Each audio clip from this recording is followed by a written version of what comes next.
শীতকাল অনেকের পছন্দ না হলেও শীতের খাবারগুলো কিন্তু সবারই খুবই পছন্দ। আর এই ঠান্ডা ঠান্ডা দিনে আজকে একটি ঠান্ডা ঠান্ডা রেসিপি আপনাদের সাথে শেয়ার করব। তো প্রথমে আমি পাতিলে পরিমতো তেল দিয়ে এতে কুচি করা পেঁয়াজ আর ফালি করা কাঁচামরিচ দিয়ে নিলাম। এখন এই পেঁয়াজটা আমি একটু নরম বা একটু বাদামি হওয়ার আগ পর্যন্ত ভেজে নিব।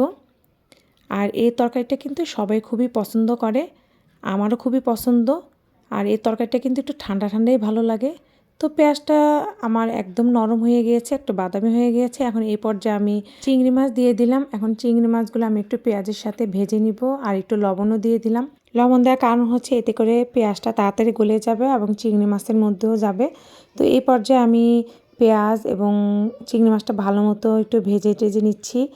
ভেজে নেওয়ার পরে এখন আমি এর ভিতরে সামান্য পানি দিয়ে দিব, কারণ আমি এতে মশলা সব দিয়ে দিব। আমি প্রথমে দিয়ে দিলাম হাফ চা চামচ রসুন পেস্ট, তারপর আমি সব শুকনো উপকরণ মরিচের গুঁড়ো, হলুদের গুঁড়ো এবং জিরার গুঁড়ো আমার টেস্ট অনুযায়ী দিয়ে দিব। তো এই পর্যায়ে আমি 2-4 চামচ মরিচের গুঁড়ো, 1 চা চামচ হলুদের গুঁড়ো এবং 1 চা চামচ জিরার গুঁড়ো দিয়ে দিব। দিয়ে এখন আমি এই চিংড়ি মাছের সাথে সব মশলাগুলো ভালো মতো মিশিয়ে এটি 3-4 মিনিট ভালো মতো কষিয়ে নিব, তেলটা ভেসে ওঠার আগ পর্যন্ত। আর কষানো ভালো হলে কিন্তু তরকারির টেস্টটাও অনেক ভালো আসে। তো এই যে দেখতে পাচ্ছেন আমার ঠান্ডা ঠান্ডা তরকারি, আমি এখানে লাউয়ের কথাই বলছি। লাউটা অনেক ঠান্ডা তরকারি, এটা ঠান্ডা হলেই কিন্তু অনেক মজা লাগে। গরম গরম লাউয়ের তরকারি খাওয়ার চেয়ে কিন্তু লাউটা যদি ঠান্ডা অবস্থায় খাওয়া যায় না, তাহলে অনেক মজা লাগে আমার কাছে। তো এখন এই পর্যায়ে আমি লাউটা এই চিংড়ি মাছ আর মশলার সাথে ভালো মতো মিশিয়ে নিচ্ছি। তো আমার মেশানো হয়ে গিয়েছে। এখন এই পর্যায়ে আমি একটু ঢেকে দিচ্ছি। ঢেকে আমি 7-8 মিনিট ভালো মতো কষিয়ে নেব।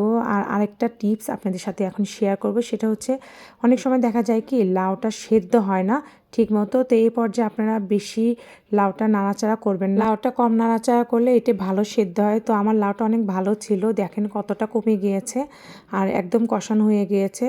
আর যে পরিমাণের পানি ছিল এতেই আমার সেদ্ধ হয়ে যেত। তারপর আমি অল্প একটু পানি দিলাম। অনেক সময় অনেক লাউয়ে পানি দিতে হয় না, লাউ থেকে যে পানিটা ওঠে সেটা দিয়ে রান্না হয়ে যায়। কিন্তু আমি আমার লাউয়ের ভিতরে আরেকটু পানি দিলাম, মনে হচ্ছে যে একটু পানি লাগবে। তো একটু আমি সামান্য পানি দিয়ে এখন আমি এটি ঢেকে দিব। আর বেশি নাড়াচাড়াও করব না। লাউ বেশি নাড়াচাড়া করলে সেদ্ধও হয় না, আবার একটু টক টক ভাব লাগে, আমার কাছে ভালো লাগে না। তো এই দেখেন সুন্দর মতো এটা বলক চলে এসেছে আর সেদ্ধ হয়ে একদম কমে গিয়েছে। আমি একটু নেড়েচেড়ে দিচ্ছি, দিয়ে এখন আমি আবার একটু ঢেকে দিলাম। এখন এই লাউয়ের তরকারির ঝোলটা অনেক কমে গিয়েছে। তখন এই পর্যায়ে আমি ধনেপাতা দিয়ে দেবো। আর শীতের দিনে ধনেপাতা না দিলে কিন্তু কোনো তরকারির টেস্টই ভালো লাগে না আমার কাছে। ধনেপাতা দিলে তো খুবই ভালো লাগে, টেস্টটা দ্বিগুণ বেড়ে যায়। তো এখন আমি ধনেপাতা দিয়ে এখন লাউয়ের সাথে একটু নেড়ে চেড়ে মিশিয়ে নিচ্ছি ভালো মতো।